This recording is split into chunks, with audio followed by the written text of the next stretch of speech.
لاسلام عيسى اللي ياسر ابراهيم دفعه دفعه واضحه جدا جدا. وخلي بالك بقى هنا الحكم واقف قدامه ما رضيش يديها وعمل نفسه من بنها. ابو الوفا ده اللي هو اصلا كده ضمن ان هو هيحكم طول الدوري بعد ماتش النهارده ده، هيحكم طول وعشان ضربه الجزاء دي.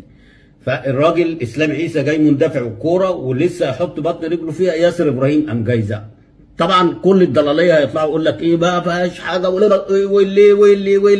ده ضربه جزاء. هنا بقى نرجع للراجل اللي هو القوي اللي اسمه محمد غازي بتاع حكم ماتش انبي اللي هو ما تهددش برغم ان هو كان مدي طرد لمحمد الشناوي، ولكن الفار اللي لغاها، اللي قاعد على الفار اللي لغاها. فلما ينزل بعد كده ويحسب ضربه جزاء على النادي الاهلي يبقى الراجل ده بطل، يبقى الراجل ده حكم محترم. انما النهارده الفار طارق مجدي بعت له، وطارق مجدي ده مش اي حد وانتوا عارفينه ملك ضربات الجزاء.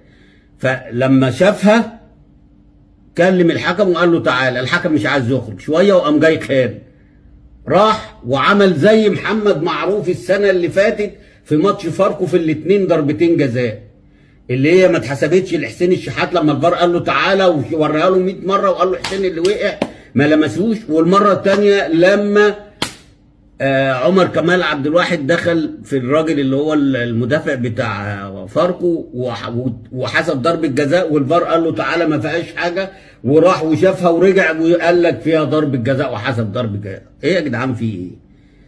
ما تلغوا الفار ده وريحونا، يعني الفار ده يتلغي بقى طالما ان انت بتحكم بمزاجك وعشان نادي وعشان لون فانيلا، يبقى حرام عليكم بقى ما تضيعوش مجهود الناس بقى. يبقى انتوا عاملين دوري ليه؟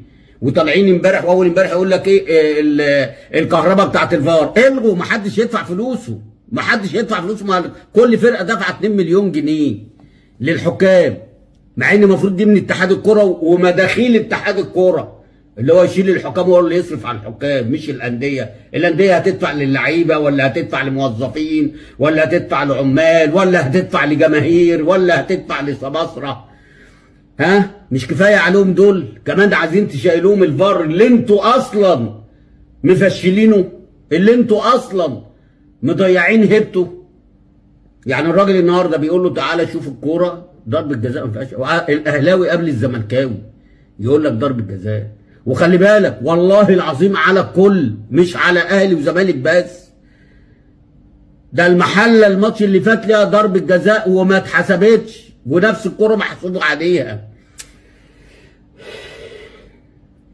طول ما احنا بنكيد بمكيالين كده تاكدوا ان مفيش كوره في مصر وعليه العوض.